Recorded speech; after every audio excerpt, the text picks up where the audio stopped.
വാർത്തകളിലേക്ക് വിശദമായി. സിൽവർ ലൈനിൽ സമരം തുടരുന്നു.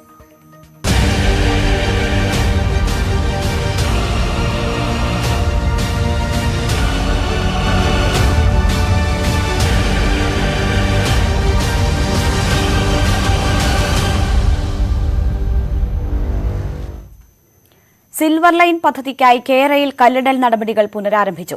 കോട്ടയം, എറണാകുളം ജില്ലകളിൽ കല്ലിടാൻ ഉദ്യോഗസ്ഥർ എത്തിയതിനെ തുടർന്ന് സംഘർഷമുണ്ടായി. കോട്ടയത്ത് നട്ടാശ്ശേരിയിൽ വൻ പോലീസ് സന്നാഹത്തിലാണ് അതിരുകല്ലിടാൻ ഉദ്യോഗസ്ഥരെത്തിയത്. 12 കല്ലുകൾ ഉദ്യോഗസ്ഥർ സ്ഥാപിച്ചു. പ്രതിഷേധവുമായി എത്തിയ നാട്ടുകാർ എല്ലാ കല്ലുകളും പിഴുതുമാറ്റി.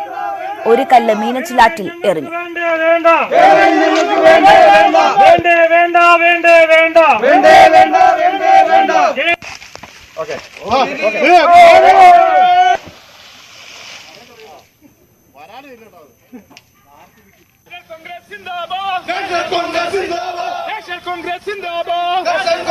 സമരസമിതിയുടെ നേതൃത്വത്തിൽ പിഴുതെടുത്ത കല്ലുകൾ പിന്നീട് വില്ലേജ് ഓഫീസ് വളപ്പിൽ സ്ഥാപിച്ചു. ഈ കല്ല് പിന്നീട് പോലീസ് പിഴുതുമാറ്റി. എറണാകുളം ജില്ലയിൽ പിറവത്ത് കല്ലിടുമെന്നായിരുന്നു സൂചന. ഇവിടെ പ്രതിഷേധക്കാർ തടിച്ചുകൂടിയെങ്കിലും തിരുവാണിയൂരിനടുത്താണ് കല്ലിടാൻ ഉദ്യോഗസ്ഥർ എത്തിയത്. പ്രതിഷേധക്കാരും കോൺഗ്രസ് നേതാക്കളും സംഘടിച്ചെത്തിയതോടെ സ്ഥലത്ത് സംഘർഷമുണ്ടായി.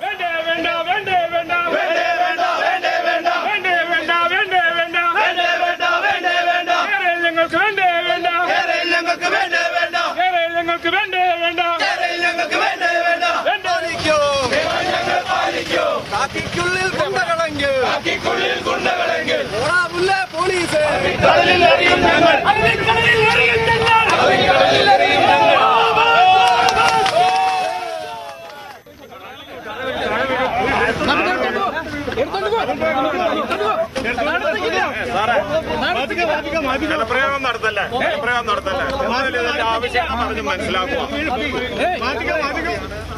ഒരു കാരണവശാലും സമ്മതിക്കത്തില്ല. ഒരു കാരണവശാലും കാര്യങ്ങൾ DYFI വീട് കയറുമെന്നാണ് പറയുന്നത്. വീട്ടിലേക്ക് ചെന്നാൽ സ്ത്രീകളടക്കം കുട്ടികളടക്കം ചൂലും കെട്ടുമായിട്ടാണ് ഇവരെ കാത്തിരിക്കുന്നത്. ഈ നാണം കെട്ടവന്മാർ ഓടേണ്ടി വരും.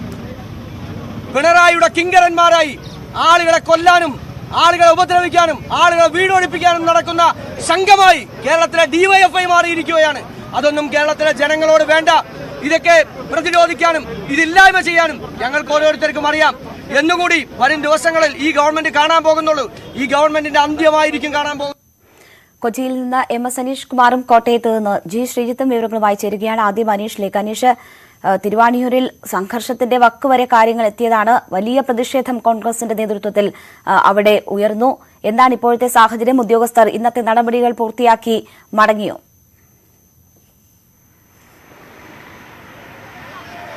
രേണുക, സ്ഥിതിഗതികൾ പൂർണ്ണമായി ശാന്തമായിരിക്കുന്നു. ഉദ്യോഗസ്ഥരും പോലീസും പ്രതിഷേധക്കാരും ഒക്കെ ആ സ്ഥലത്ത് നിന്നും മടങ്ങുകയും ചെയ്തിരിക്കുന്നു. എന്തായാലും ചെറിയ ഇടവേളയ്ക്ക് ശേഷം ഇന്ന് വീണ്ടും കല്ലുകൾ സ്ഥാപിക്കും എന്ന ഒരു അറിയിപ്പ് ഇന്നലെ തന്നെ ഈ സമരക്കാർക്ക് ലഭിച്ചിരുന്നു. ഇതേ തുടർന്ന് പിറവം മണ്ഡലത്തിലെ വിവിധ ഇടങ്ങളിലായി ചോറ്റാനിക്കര അടക്കമുള്ള ഇടങ്ങളിലായി ആളുകൾ പ്രതിഷേധക്കാർ തമ്പടിച്ച് നിൽക്കുകയായിരുന്നു. അനൂപ് ജേക്കബ് MLA അടക്കമുള്ളവരുടെ നേതൃത്വത്തിലായിരുന്നു പലയിടത്തും ആളുകൾ തമ്പടിച്ചിരുന്നത്. എന്നാൽ ഈ പ്രതിഷേധക്കാരുടെയൊക്കെ കണക്കുകൂട്ടൽ തെറ്റിച്ചുകൊണ്ടാണ് തിരുവാണിയൂരിലെ മാമല ജംഗ്ഷന് സമീപം കല്ലിടുന്നതിനായി ഉദ്യോഗസ്ഥർ എത്തിയത്. അവർ ആദ്യം ഏരിയൽ സർവേ നടപടികളാണ് പൂർത്തിയാക്കിയത്. ഈ ഏരിയൽ സർവേ നടപടികൾ പൂർത്തിയാക്കിയ ശേഷം പിന്നീട് കല്ലിടലിലേക്ക് കടക്കാം എന്ന് കരുതിയത്.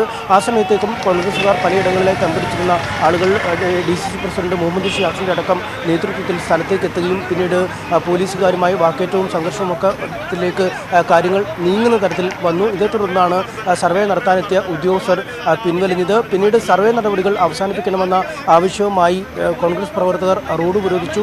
ഈ റോഡ് ഉപരോധത്തെ തുടർന്നും പോലീസും ഈ പ്രവർത്തകരും തമ്മിൽ വാക്കേറ്റവും മൂറ്റും തള്ളുമൊക്കെ ഉണ്ടായി. ഇതിനുശേഷമാണ് പിന്നീട് പോലീസ് ഇന്നത്തെ നടപടിക്രമങ്ങൾ പൂർണ്ണമായി അവസാനിപ്പിച്ചതായി വ്യക്തമാക്കിയത്.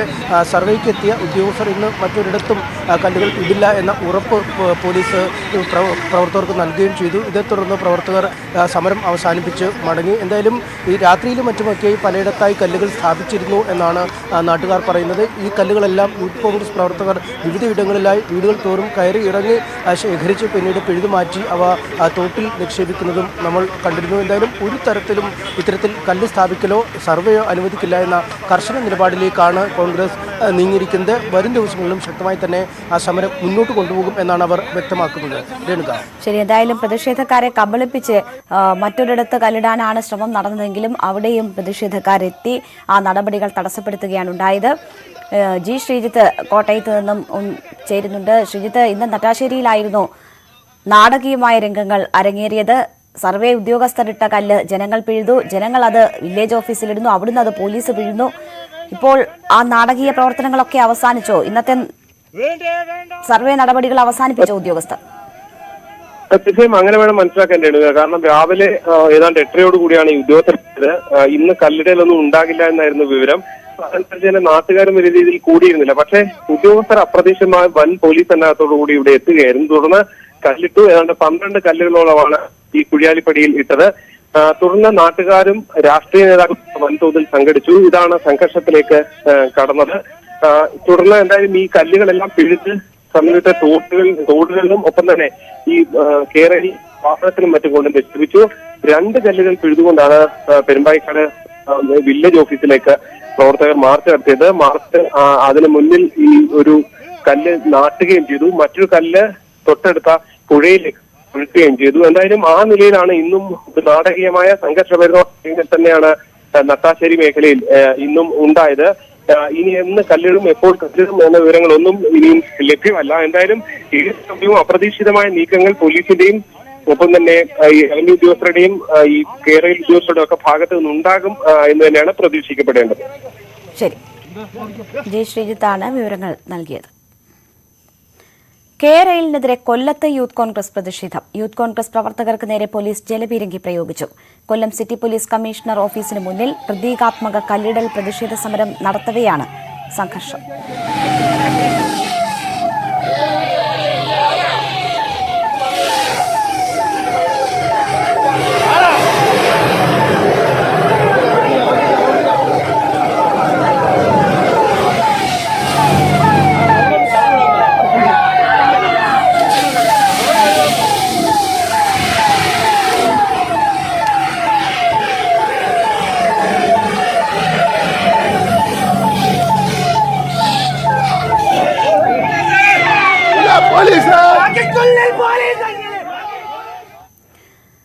സിൽവർ ലൈനായുള്ള കല്ലിടൽ സംബന്ധിച്ച് സർക്കാർ വകുപ്പുകൾക്കിടയിൽ ആശയക്കുഴപ്പം തുടരുന്നു. കല്ലിടാനുള്ള തീരുമാനത്തിന് പിന്നിൽ റവന്യൂ വകുപ്പല്ലെന്ന് മന്ത്രി കെ രാജൻ വ്യക്തമാക്കി. കേരളിന്റെ നിർദ്ദേശപ്രകാരമല്ല കല്ലിടുന്നതെന്ന മാധ്യമ വാർത്തകൾ നിഷേധിച്ച് കേരള കോർപ്പറേഷനും രംഗത്ത് വന്നു. കല്ലിടുന്നതാരെന്ന് വ്യക്തമാക്കണമെന്ന് സർക്കാരിനെ പരിഹസിച്ച് പ്രതിപക്ഷ നേതാവ് പറഞ്ഞു. സാമൂഹികാഘാത പഠനത്തിനായുള്ള കല്ലിടലിനെതിരെ കേരളമെങ്ങും പ്രക്ഷോഭം പടരുകയാണ്. കല്ലിടാനുള്ള തീരുമാനത്തിൽ തങ്ങൾക്ക് പങ്കില്ലെന്ന തരത്തിലുള്ള കേരയിൽ കേന്ദ്രങ്ങൾ നടത്തിയ പ്രചരണമാണ് പുതിയ വിവാദം. ഇതോടെ കല്ലിടലിന്റെ പൂർണ്ണ ഉത്തരവാദിത്തം റവന്യൂ വകുപ്പിനായെന്നാണ് ആരോപണം. എന്നാൽ റവന്യൂ മന്ത്രി ഇത് തള്ളി. റവന്യൂ വകുപ്പിനെ പഴിചാരുന്ന കേരയിൽ ഉദ്യോഗസ്ഥർക്കെതിരെ മന്ത്രിയുടെ കടുത്ത വിമർശനം. റിക്വസിഷനിങ് ഏജൻസി പറയുന്നതനുസരിച്ച് അവർക്കാവശ്യമായ ഉദ്യോഗസ്ഥരെ റവന്യൂ വകുപ്പ് നൽകുകയും അതനുസരിച്ചുള്ള നടപടിക്രമങ്ങൾ മുന്നോട്ട് പോകുകയാണ് ചെയ്യുന്നത്. ഇതാണ് കേരളത്തിന്റെ നിലവിലുള്ള നിയമം. അത് ബന്ധപ്പെട്ട ആളുകൾക്കറിയാം. കേരളത്തിന്റെ ഏതെങ്കിലും ഉത്തരവാദിത്തപ്പെട്ട പോസ്റ്റ് ഇരിക്കുന്ന ആളുകൾ ഇങ്ങനെ ഉത്തരവാദിത്തരഹിതമായിട്ടുള്ള ഒരു അഭിപ്രായം പറയും എന്ന് ഞാൻ കരുതുന്നില്ല.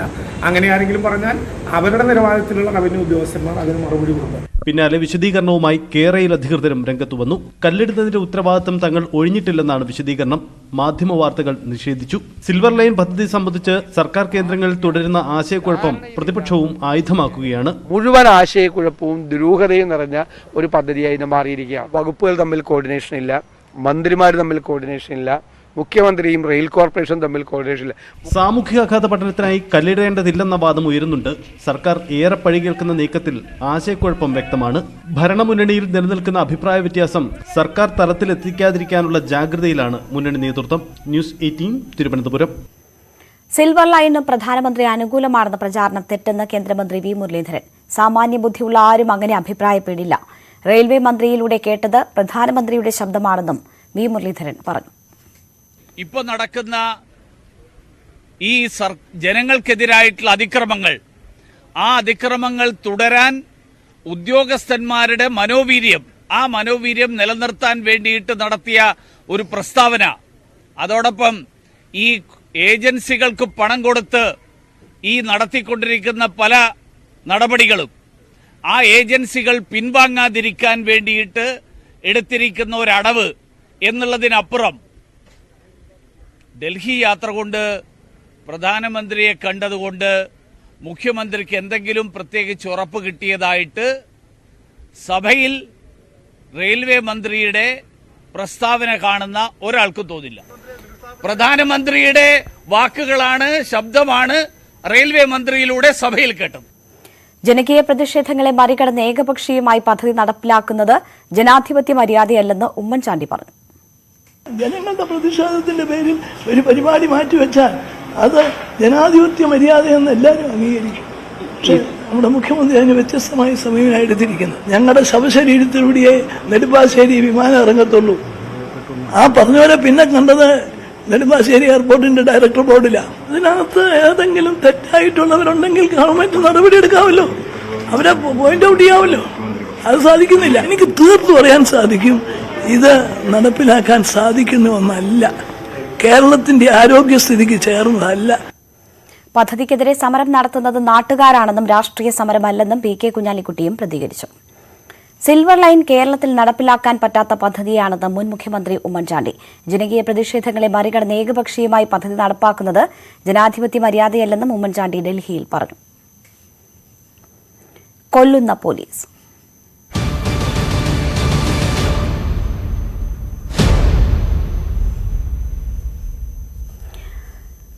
തിരുവല്ലം കസ്റ്റഡി മരണത്തിൽ നിർണായക വെളിപ്പെടുത്തലുമായി സുരേഷിനൊപ്പം പിടിയിലായ ആൾ. 5 പേരും ക്രൂരമർദ്ദനത്തിനാണ് സ്റ്റേഷനിൽ ഇരയായത്. മർദ്ദനത്തിനു ശേഷം കഠിനമായ വ്യായാമ മുറകൾ ചെയ്യിച്ചു. കുഴഞ്ഞ വീണ് ഛർദ്ദിച്ച സുരേഷിനെ ആശുപത്രിയിലെത്തിക്കാൻ കാലതാമസമുണ്ടായി. മർദ്ദന വിവരം പുറത്തു പറഞ്ഞാൽ കള്ളക്കേസിൽ കൊടുക്കുമെന്ന് പോലീസ് ഭീഷണിപ്പെടുത്തിയെന്നും ജാമ്യത്തിലിറങ്ങിയ ആൾ ന്യൂസ് 18നോട് പറഞ്ഞു. സംഭവ ദിവസം സുരേഷിനൊപ്പം കസ്റ്റഡിയിലുണ്ടായിരുന്ന ആളാണ് നിർണായക വെളിപ്പെടുത്തൽ ന്യൂസ് 18നോട് നടത്തിയത്. ഗ്രേഡ് എസ് ഐ സജീവും 2 ഹോംഗാർഡുകളും പിടിയിലായ 5 പേരെയും ക്രൂരമായി മർദ്ദിച്ചു. സ്റ്റേഷനിൽ കൊണ്ട് അവിടെ കുനിച്ച് കുറുക്കിലടിക്കുകയും ചുവട്ടിലടിക്കുകയും അകത്ത് കയറ്റിയിട്ട് ബൂട്ടിട്ട് 2 ഹോംഗാർഡും സജീവ് എന്ന് പറയുന്ന ഒരു ഗ്രേഡ് എസ് ഐ ഉണ്ട്, പുള്ളിയുമായി ചേർന്ന് നല്ല രീതിയിൽ മർദ്ദിക്കുകയും കുനിച്ചു വെച്ചിടിക്കുകയും ചവിട്ടുകയും ചെയ്യുന്നു. ഞായറാഴ്ച രാത്രിയായിരുന്നു മർദ്ദനം. അടുത്ത ദിവസം രാവിലെ കഠിനമായ വ്യായാമ മുറകൾ ചെയ്യിച്ചു. സുരേഷ് മരിച്ചതിന് ശേഷം നമ്മളെ വിളിച്ച് CA റൂമിൽ കയറ്റി എല്ലാവരെയും കാല് പിടിക്കുകയും നിങ്ങൾക്ക് എന്ത് ചിലവ് വന്നാലും ഞാൻ ഏറ്റു, നിങ്ങളെ ഞാൻ ജാമ്യത്തിൽ ഇറക്കിത്തരാം. ഈ ഇവിടെ നടന്ന സംഭവം പുറത്താര് പറയുക, ക്രൈംബ്രാഞ്ച് വരും, ചാനലുകാർ വരും, പത്രക്കാർ വരും, ഓരോരുത്തർ അവരടുത്തൊന്നും പറയാതെ നിങ്ങൾ എത്ര രൂപ കൊടുത്താലും അങ്ങനെ സ്വന്തം ചെലവിൽ ഇറക്കിത്തരാമെന്ന് CA ഏറ്റു. ആശുപത്രിയിലേക്ക് കൊണ്ടുപോകാൻ കാലതാമസമുണ്ടായി. സുരേഷ് മരിച്ചതോടെ മർദ്ദിച്ചില്ലെന്ന് ഭീഷണിപ്പെടുത്തി മൊഴി വാങ്ങി. കേസ് ഒഴിവാക്കാമെന്ന പ്രലോഭനവും ഉണ്ടായി. ഞങ്ങൾ 101 ഏത്തം ഇടിയിച്ചു. അത് കഴിഞ്ഞ് 50 തവളച്ചാട്ടം, 50 പുഷപ്പ്, ഇത് 50 ഇൻകിലാബ് സിന്ദാബാന്നും പറഞ്ഞ് വിളിച്ച് ചാടി വിളിക്കുക. അങ്ങനെ അതൊക്കെ ചെയ്യിച്ച് പിന്നെ മുട്ട് വളയാതെ 50 പ്രാവശ്യം കൈകുത്തി ചെയ്യുക. ഇതിൽ തളർന്നു വീഴുന്നവരെ അവർ വീണ്ടും എടുത്തിട്ട് ചെയ്യിക്കും. മർദ്ദന വിവരം രഹസ്യമൊഴിയായി മജിസ്ട്രേറ്റിന് നൽകിയിട്ടുണ്ട്. ഇനിയൊരു കസ്റ്റഡി മരണം ഉണ്ടാകാതിരിക്കാനാണ് വെളിപ്പെടുത്തലെന്നും സുരേഷിന്റെ സുഹൃത്ത് പറഞ്ഞു. VV Vinod, news 18, Thiruvananthapuram. ഇടവേള.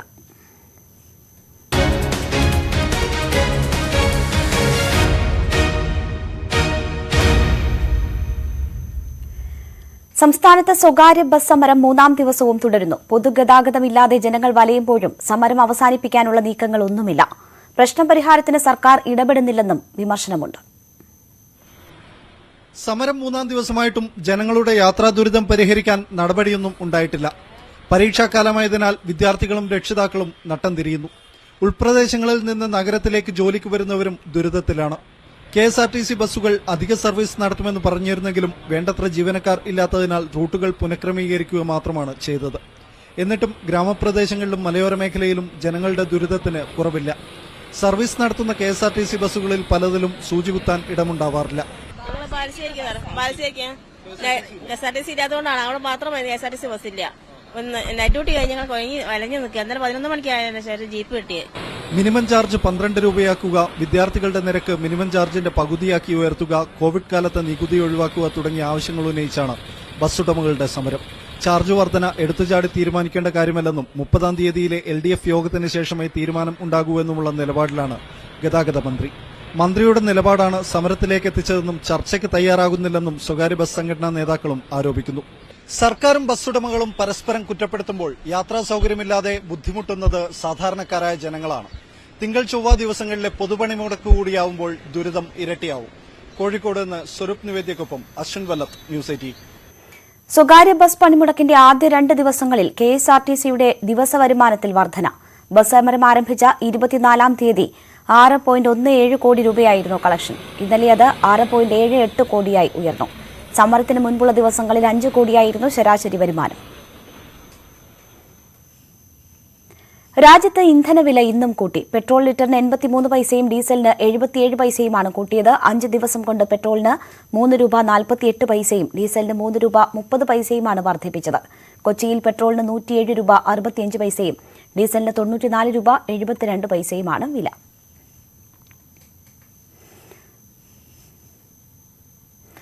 ഇടപാടുകാർക്ക് ആശ്വാസമായി സംസ്ഥാനത്തെ സഹകരണ ബാങ്കുകൾ ഇന്ന് തുറന്നു പ്രവർത്തിക്കുന്നു. പൊതുപണിമുടക്കിന്റെയും അവധിയുടെയും പശ്ചാത്തലത്തിൽ തുടർച്ചയായി 4 ദിവസം ബാങ്കിംഗ് ഇടപാടുകൾ തടസ്സപ്പെടുന്ന സാഹചര്യം കണക്കിലെടുത്താണ് സഹകരണ രജിസ്ട്രാറുടെ ഉത്തരവ്. ഇന്ന് പൂർണ്ണമായും പ്രവർത്തിക്കുന്ന സഹകരണ ബാങ്കുകൾക്ക് ഭരണസമിതിയുടെ തീരുമാനപ്രകാരം നാളെയും പ്രവർത്തിക്കാമെന്ന് സഹകരണ രജിസ്ട്രാർ വ്യക്തമാക്കി. തിങ്കൾ ചൊവ്വ ദിവസങ്ങളിലാണ് വിവിധ ആവശ്യങ്ങൾ ഉന്നയിച്ച് BMS ഒഴികെയുള്ള ട്രേഡ് യൂണിയനുകൾ പണിമുടക്കിന് ആഹ്വാനം ചെയ്തിരിക്കുന്നത്.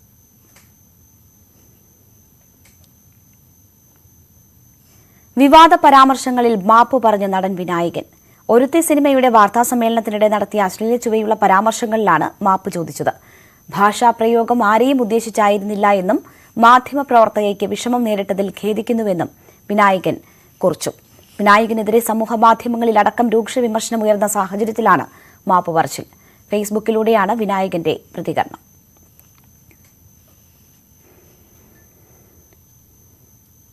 നെയ്യാറ്റിൻകര വെള്ളറടയിൽ പുതിയ ടാർ മിക്സിംഗ് പ്ലാന്റ് നിർമ്മാണത്തിന് സാധനങ്ങളുമായി എത്തിയ വാഹനങ്ങൾ നാട്ടുകാർ തടഞ്ഞത് സംഘർഷത്തിനിടയാക്കി. സ്ത്രീകളും കുട്ടികളും അടക്കമുള്ളവരാണ് പ്രതിഷേധിച്ചത്. ഇവരെ പോലീസ് ബലം പ്രയോഗിച്ച് നീക്കി. സംഘടനാ തെരഞ്ഞെടുപ്പ് നടപടികൾ ചർച്ച ചെയ്യാൻ സോണിയാഗാന്ധി വിളിച്ച കോൺഗ്രസ് ജനറൽ സെക്രട്ടറിമാരുടെ യോഗം ഡൽഹിയിൽ പുരോഗമിക്കുകയാണ്. AICC ആസ്ഥാനത്ത് ജനറൽ സെക്രട്ടറി KC വേണുഗോപാലിന്റെ അധ്യക്ഷതയിലാണ് യോഗം. സംസ്ഥാനങ്ങളുടെ ചുമതലയുള്ള AICC ഭാരവാഹികളും യോഗത്തിൽ പങ്കെടുക്കുന്നുണ്ട്. G23 നേതാക്കളുമായി സോണിയാഗാന്ധി ആശയവിനിമയം തുടരുകയാണ്. അനുനയ നീക്കത്തിന്റെ ഭാഗമായി പുനഃസംഘടനയിൽ G23 നേതാക്കളെ വിവിധ സമിതികളിലേക്ക് പരിഗണിക്കുമെന്നാണ് സൂചന. യുക്രൈൻ യുദ്ധത്തിന്റെ ആദ്യഘട്ടം അവസാനിച്ചെന്ന പ്രഖ്യാപനവുമായി റഷ്യ. ഇനി യുക്രൈന്റെ കിഴക്കൻ മേഖല ഡോൺബാസിന്റെ സമ്പൂർണ്ണ വിമോചനമാണ് ലക്ഷ്യമെന്ന് റഷ്യൻ സേന വ്യക്തമാക്കി. യുക്രൈന്റെ ധീരന്മാർ അധിനിവേശ ശക്തികൾക്ക് കനത്ത തിരിച്ചടി നൽകിയെന്നാണ് വ്ളാഡിമിർ സെലൻസ്കിയുടെ പ്രതികരണം. റഷ്യ പരാജയം സമ്മതിച്ചെന്നാണ് അമേരിക്ക ഉൾപ്പെടെയുള്ള രാജ്യങ്ങളുടെ പ്രതികരണം. ഛത്തീസ്ഗഡിൽ ആംബുലൻസിന് പണം നൽകാനില്ലാതെ മകളുടെ മൃതദേഹവുമായി ഒരച്ഛൻ നടന്നത് 10 കിലോമീറ്റർ. ദൃശ്യങ്ങൾ സമൂഹമാധ്യമങ്ങളിൽ പ്രചരിച്ചതോടെ ആരോഗ്യമന്ത്രി അന്വേഷണത്തിന് ഉത്തരവിട്ടു. വീഴ്ച വരുത്തിയ ഉദ്യോഗസ്ഥർക്കെതിരെ നടപടിയെടുക്കുമെന്ന് ആരോഗ്യമന്ത്രി TS സിംഗ്ദിയോ പറഞ്ഞു. ഛത്തീസ്ഗഡിലെ സർഗുജ ജില്ലയിൽ നിന്നാണ് നെഞ്ചുപിളരുന്ന ഈ കാഴ്ച. ചേതനയേറ്റ മകളുടെ ശരീരം മാറോട് ചേർത്ത് ആ അച്ഛൻ നടന്നത് 10 കിലോമീറ്റർ. അന്താല സ്വദേശിയായ ഈശ്വർദാസ് കടുത്ത പനിയെ തുടർന്നാണ് മകൾ സുരേഖയെ ലക്കൻപൂർ ഗ്രാമത്തിലെ പ്രാഥമിക ആശുപത്രിയിലെത്തിച്ചത്. രാവിലെ 7:30യോടെ പെൺകുട്ടി മരിച്ചു. ആശുപത്രിയിലെത്തുമ്പോൾ തന്നെ പെൺകുട്ടിയുടെ നില ഗുരുതരമായിരുന്നുവെന്നാണ് ഡോക്ടർ വിനോദ് ഭാർഗവിയുടെ പ്രതികരണം. എന്നാൽ മകളുടെ മൃതദേഹം വീട്ടിലേക്ക് കൊണ്ടുപോകാൻ ആംബുലൻസിന് നൽകാൻ അയാളുടെ പക്കൽ പണമുണ്ടായിരുന്നില്ല. കാലങ്ങളോളം അവൾക്ക് കരുതലേകിയ ആ അച്ഛൻ മറ്റൊന്നും ആലോചിച്ചില്ല. മകളെ മാറോട് ചേർത്ത് അന്താലയിലെ വീട്ടിലേക്ക് നടന്നു. ദൃശ്യങ്ങൾ സമൂഹമാധ്യമങ്ങളിൽ പ്രചരിച്ചതോടെ ആരോഗ്യമന്ത്രി അന്വേഷണത്തിന് ഉത്തരവിട്ടു. വീഴ്ച വരുത്തിയ ഉദ്യോഗസ്ഥർക്കെതിരെ നടപടിയെടുക്കുമെന്ന് ആരോഗ്യമന്ത്രി TS സിംഗ്ദിയോ പറഞ്ഞു. ന്യൂസ് 18 ഡൽഹി.